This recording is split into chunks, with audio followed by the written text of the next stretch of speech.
Peringatan, animasi ini dibuat dengan tujuan sharing pengalaman pribadi sang pengirim cerita. Dimohon untuk menghargai cerita tanpa menyudutkan beberapa pihak. Selamat menikmati. Percuma, sia-sia, apa kata yang tepat buat ngegambarin kisah cinta gue? Hai, kenalin, nama gue Nasya. Gue bakalan bagiin cerita gue tentang nemenin cowok gue dari nol. Cowok gue namanya Kak David. Dia kakak kelas gue saat gue SMA. Kita ngejalanin hubungan sejak gue kelas 11 semester 2. Seiring berjalannya waktu, kadang lari sih. Fokus. Jadi waktu itu, lagi main ke taman pas weekend, David tiba-tiba ngide gitu, ngajakin gue buat buka warung makan. Akhirnya, gue bilang, ya udah, gas. Habis dari taman, kita beli celengan dan gak lupa ngasih nama, modal buat jualan. Oh iya, cowok gue ini tuh juga sekolah sama kerja buat kebutuhan adiknya. FYI, ayahnya udah meninggal, jadi dia sama ibunya harus jadi tulang punggung keluarga. Kadang gue gak beli skincare atau keperluan gue demi buat nabung di celengan itu. Dia sampai nangis dan minta maaf kalau misalnya uangnya gak cukup kalau buat nabung karena buat bayar SPP, sekolah adiknya sama dia juga. Lalu gue bilang, gak apa-apa, santai aja. Setengah tahun kita nabung dan saat celengannya kita buka, kita hitung hasilnya ternyata ada 5 jutaan. Itu cukup buat modal jualan kita, beli keperluan jualan, dan kita sewa tempat yang murah juga aman buat budget kita. Dan akhirnya kita jualan ayam geprek dan stik ala-ala warungan gitu. Alhamdulillahnya rame banget. Dan setiap itu kita beli keperluan dagang, dari bahan dan lain-lain. Singkat cerita, akhirnya David lulus dari SMA. Dia bingung mau kuliah atau kerja. Gue bilang ke dia kalau uang kita ini buat dia kuliah aja. Kalau kurang, ambil uang tabungan di ATM gue dan akhirnya dia pilih untuk kuliah. Berhubung dia kuliah di luar kota, jadi nggak bisa nemenin gue beli barang dagangan sama layanin pembelinya. So, gue jalanin bisnis ini sendiri. Dan singkat cerita, gue juga udah mau lulus. Jadi tugas sekolahnya padet banget. Nggak bisa ngurusin bisnis warung makan gue. Dan akhirnya dengan berat hati untuk sementara warung ditutup atas kesepakatan bersama.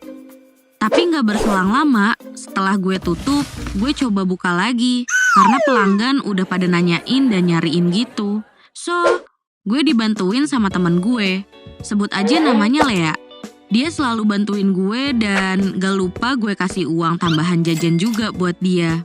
Terus juga kalau awal bulan gue selalu transfer ke David buat keperluannya dia. Dan ada waktu saat warung gue sepi-sepinya. Tapi pas gue curhat ke David, dia malah marah-marah. Ya, tapi mungkin karena dia ada problem juga kali ya di sana. Jadi gue coba maklumin.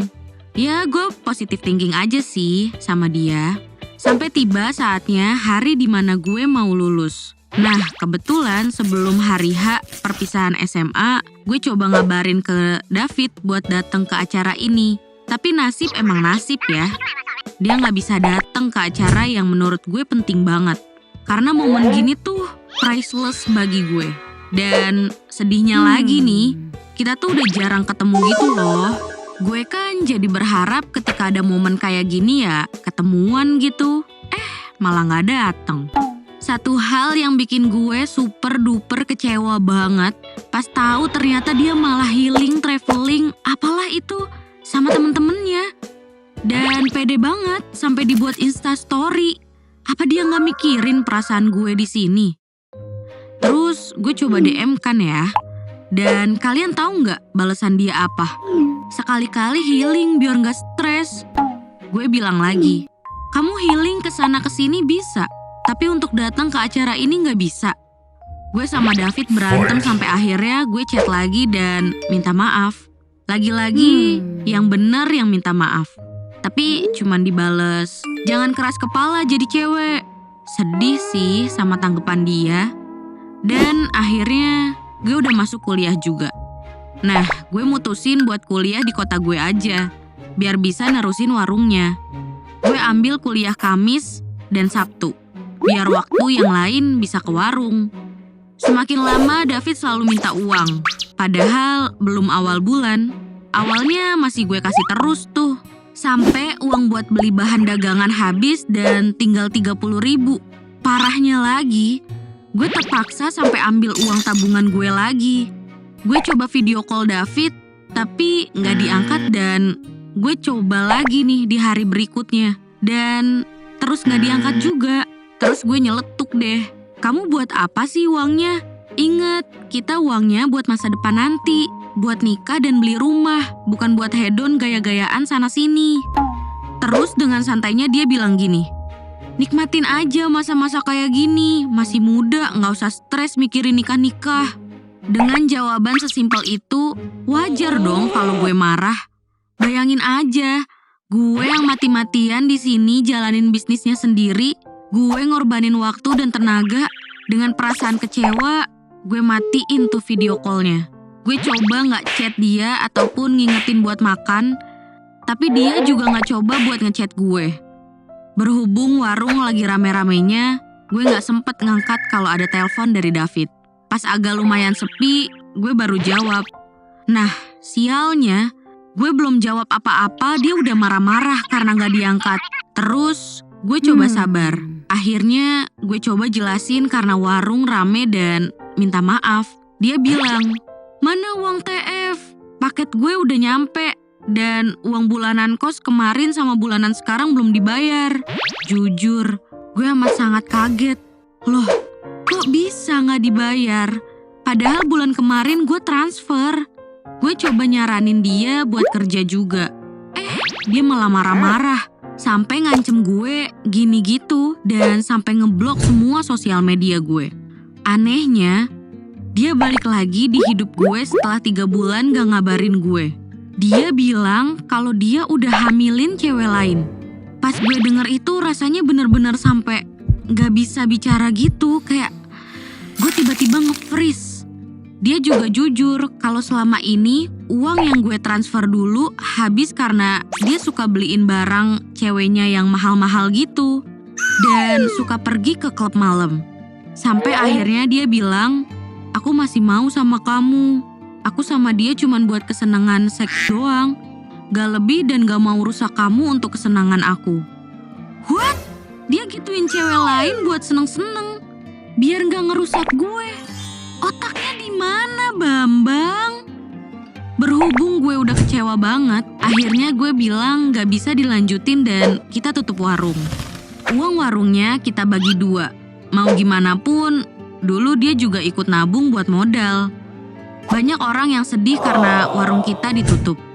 Tapi ya mau gimana lagi?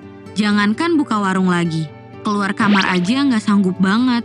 Karena sesakit itu perasaan gue dihancurin sama si monyet David. Sampai-sampai gue harus ngalamin self-harm. Suka nyalahin diri sendiri, kayak apa karena gue kurang waktu ya ke dia sampai dia kayak gitu. Akhirnya gue putusin ke psikolog dan alhamdulillah penyakit mental gue sekarang udah sembuh.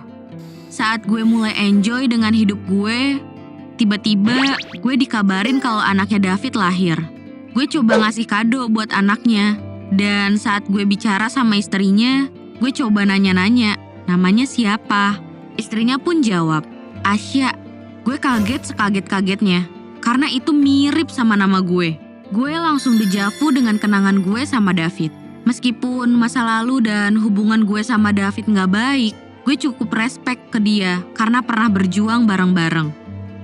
Saat mau pulang, David baru pulang kerja. Dia juga kaget saat lihat gue di rumahnya dan gue pamitan ke tante Nia alias nyokapnya David. Saat mau salim, ibunya nangis dan peluk gue. Ibunya bilang maaf-maaf berkali-kali atas kelakuan David. Gue yang denger itu pun jawab, gak apa-apa tante, udah masa lalu ya masa lalu. Tante sehat-sehat ya. Akhirnya gue pamit deh. Dari sini gue belajar. Menjalani usaha bareng pasangan itu gak mudah. Apalagi terpaut waktu dan jarak. Pasti ada aja cobaannya. apalagi perihal keterbukaan. Buat gue, terbuka itu hukumnya wajib. Biarpun menyakitkan, mending gue tahu dari orangnya langsung, daripada desas-desus nggak jelas. Buat kalian yang masih berjuang, semoga usaha kalian dengan pasangan kalian lancar ya. Sekian dari gue, jangan lupa klik tombol like, share, dan komen, terus subscribe channel Gue Punya Cerita. Dadah!